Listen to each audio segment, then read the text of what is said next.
Hello दोस्तों, good morning. Welcomes to my YouTube channel. आज मैं आपको chapter number 3 class 11th Pradeep की बुक उस चैप्टर से इस चैप्टर के मैं नोट्स प्रोवाइड करूँगा। ठीक है, नोट्स पढ़ेंगे। इस चैप्टर से इस चैप्टर से जो नोट्स हैं, जो क्वेश्चंस हैं, चाहे वो स्टैट हो, चाहे वो कोई भी एग्जाम्स हो रिलेटेड, जिसमें भी केमिस्ट्री आती हो, ठीक है, 11th क्लास से, ठीक है, तो उसके रिस्पेक्टिव में नोट्स बना रहा हूँ। ठीक है, सबसे ज़्यादा किसके रिस्पेक्टिव में, अस्टेट के रिलेटेड। ठीक है, अस्टेट से related chapter number 3। Chapter number 1, chapter number 2 में ज़्यादा कुछ खास नहीं है। ठीक है, इसलिए मैं चैप्टर नंबर 3 से स्टार्ट कर रहा हूँ नोट्स बनाने के लिए। ओके, 1 बाय 1 बनाते रहेंगे चैप्टर वाइज। ओके, फिर क्लास 12th के लिए। ओके, अब मैंने चैप्टर 1 चैप्टर 2 के लिए क्वेश्चंस अपलोड कर रखे हैं अकॉर्डिंग टू किसके according, state previous years question from 2014 से 2020 तक। ओके, अब चैप्टर नंबर 3 के नोट्स करते हैं। तो पहली प्रॉपर्टी आती है वो आयोनाइजेशन एनर्जी। ठीक है, तो आयोनाइजेशन एनर्जी का जो ऑर्डर है वो क्या है हमारा, फर्स्ट आयोनाइजेशन एनर्जी सबसे कम होती है, सेकंड उससे ज़्यादा, थर्ड उससे ज़्यादा। ठीक है, ऑलवेज रिमेंबर, याद रखना। एक है जो कौन कौन से पॉइंट हमें याद रखने इस चैप्टर से, किसके एग्जाम्स पॉइंट ऑफ व्यू से। ओके, डेल एच की वैल्यू पॉजिटिव होते हैं, याद रखना।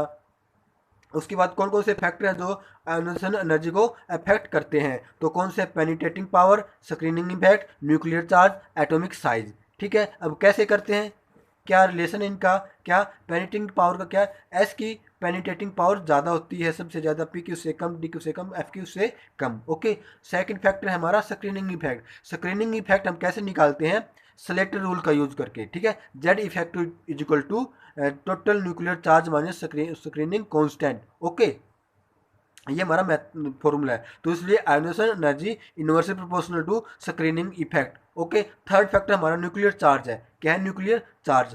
तो न्यूक्लियर चार्ज कैसे है, आयोनाइजेशन एनर्जी डायरेक्टली प्रोपोर्शनल है। ठीक है, अब फोर्थ है एटॉमिक साइज। एटॉमिक साइज के इनवर्सली प्रोपोर्शनल डिपेंड करता है। ठीक है, अब है फिफ्थ हमारा हाफ फील्ड और फुल्ली फील्ड ऑर्बिटल। एक फैक्टर ये भी है जो आयोनाइजेशन एनर्जी को अफेक्ट करती है। कैसे करती है, जैसे देखो, आयोनाइजेशन एनर्जी बेरिलियम की ज़्यादा है बोरोन से, क्यों, क्योंकि ये फुल्ली फील्ड है, ऑर्बिटल है। नाइट्रोजन का ऑक्सीजन से ज़्यादा है, क्योंकि ये हाफ फील्ड है। ठीक है, नोबल गैस की सबसे ज़्यादा हाईएस्ट है। क्यों, समझ में आ गया ना, क्यों है ये, फुली फील्ड और हाफ फील्ड ऑर्बिटल्स की वजह से इनकी आयोनाइजेशन एनर्जी ज़्यादा है। ओके, अब हमारा property number 2, electron gain enthalpy. It can either exothermic और endothermic. Noble gas have highest electron gain enthalpy. Okay, third point, electron gain enthalpy. अगर हमारी एनर्जी अब्जॉर्ब होती है, ओ मतलब अब्जॉर्ब, ए मतलब अब्जॉर्ब, आर मतलब रिलीज, एनर्जी रिलीज होगी तो वैल्यू क्या आएगी, नेगेटिव। अगर अब्जॉर्ब होगी तो वैल्यू पॉजिटिव होगी अपनी। First electron gain enthalpy equal to negative. Negative होती है कब, और एनर्जी रिलीज होगी। पॉजिटिव है तो इलेक्ट्रॉन एनर्जी अब्जॉर्ब होगी। ठीक है, अब कौन से फैक्टर हैं जो अफेक्ट करते हैं किसको, इलेक्ट्रॉन गेन इंथैल्पी को, तो कौन से फैक्टर हैं, atomic size, nuclear charge, electronic configuration. Okay, तो एटॉमिक साइज में कैसे, जब हमारा साइज बढ़ेगा, ठीक है, जब हमारा साइज बढ़ेगा एलिमेंट्स का, तो इलेक्ट्रॉन गेन इंथैल्पी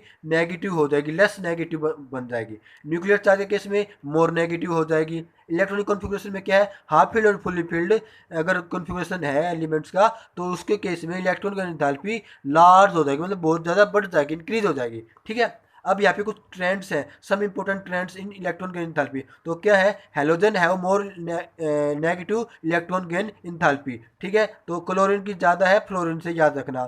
ठीक है, सेकंड पॉइंट क्या है, नोबल गैस है वो पॉजिटिव इलेक्ट्रॉन गेन इंथैल्पी, याद रखना कि पॉजिटिव रखती होती है, और हेलोजन की क्या है, नेगेटिव होती है। नोबल की क्या होती है, पॉजिटिव होती है। ठीक है, अभी हमारा ग्राफ है कि क्लोरीन की सबसे ज़्यादा है क्या, इलेक्ट्रॉन गेन इंथैल्पी, फ्लोरीन है यहाँ पे, ब्रोमीन, ये आयोडीन। ओके, इसको याद रखना।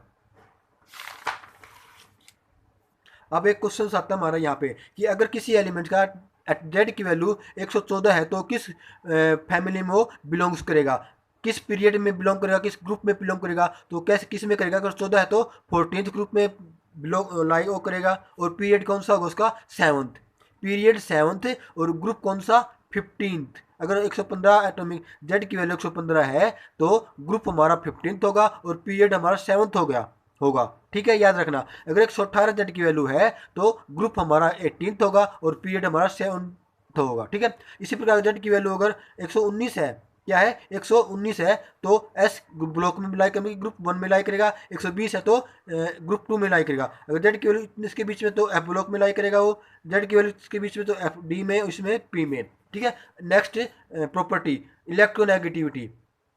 ठीक है, तो इलेक्ट्रोनेगेटिविटी को मेजर करने के लिए पास 3 स्केल है, Pauling scale, Mulliken scale, Allred scale. ठीक है, लेकिन पोलिंग स्केल को मोस्टली यूज किया जाता है। ठीक है, अकॉर्डिंग टू दिस स्केल ये हमारी फॉर्मूला है पोलिंग का। ठीक है, कौन कौन से फैक्टर जो अफेक्ट करते हैं इलेक्ट्रोनेगेटिविटी को, क्या है वो, हाइब्रिडेशन है, ये एसपी की इलेक्ट्रोनेगेटिविटी सबसे ज़्यादा होती है, sp2 की उससे कम, sp3 की से कम। ऑक्सीडेशन स्टेट, अगर more oxidation state more the electronegativity. Okay, अब सब स्टूडेंट्स का नेचर के अकॉर्डिंग भी यही है। ठीक है, अब कुछ एप्लीकेशन की बात करते हैं। इलेक्ट्रोनेगेटिविटी की एप्लीकेशन हमारी ये है कि अगर मेटेलिक करेक्टर और नॉन मेटेलिक करेक्टर बता सकते हैं किसी भी एलिमेंट्स का, क्या बता सकते हैं, मेटेलिक नॉन मेटेलिक करेक्टर बता सकते हैं। अगर इलेक्ट्रोनेगेटिविटी इंक्रीज होती है तो उसका नॉन मेटेलिक करेक्टर भी इंक्रीज होगा।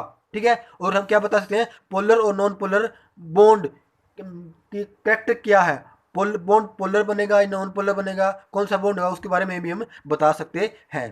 ठीक है, अब जो फोर्थ प्रॉपर्टी आती है क्वांटम नंबर, इस रिलेटेड क्वेश्चंस आते हैं हमारे एग्जाम के अंदर सबसे ज़्यादा। तो ये कुछ फॉर्मूले हमारे निकालने के लिए, इसको रीड आउट कर लेना। एंगुलर मोमेंटम कैसे निकालते हैं, ये फॉर्मूला है।